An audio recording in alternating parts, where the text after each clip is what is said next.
Nice, Mrs. Garcia. We followed Mr. Tushman down a few hallways. There weren't a lot of people around, and the few people who were there didn't seem to notice me at all, though that may have been because they didn't see me. I sort of hid behind Mom as I walked. I know this sounds kind of babyish of me, but I wasn't feeling very brave right then.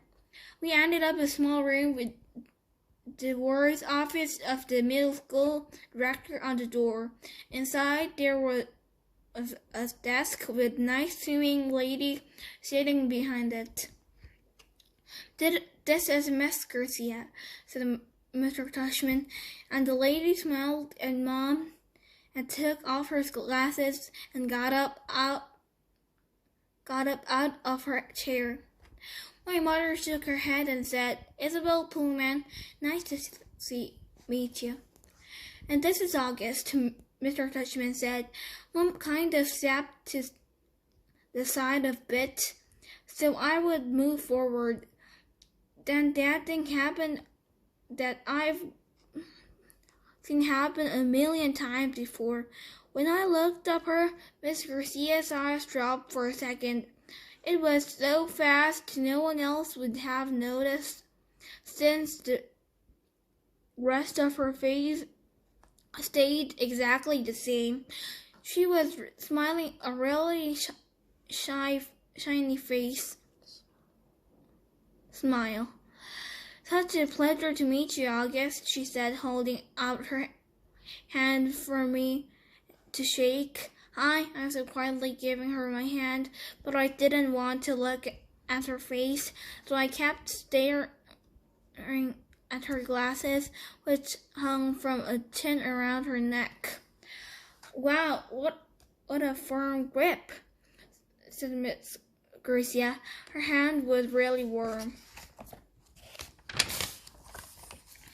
The kids got a killer handshake.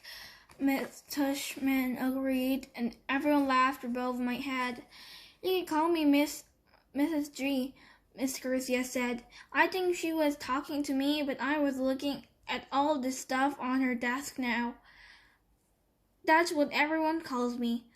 Mrs. G, I forget my combination. Mrs. G, I need to late pass. Mrs. G, I want to change my elective." "Miss G's actually the ones who run us the place," said Miss Tushman, which again made all the grown-up laugh. "I'm here every morning by 7:30, Mrs. Garcia continued, still looking at me while I stared at her brown sandals with small purple flowers on her buckles. "So if you ever need anything, August, I'm the one to ask, and you can ask me anything." "Okay," I mumbled. "Oh, look at that cute boy," Mom said. Baby, Mom said, pointing to one of the photographs on Mrs. Garcia's bulletin board.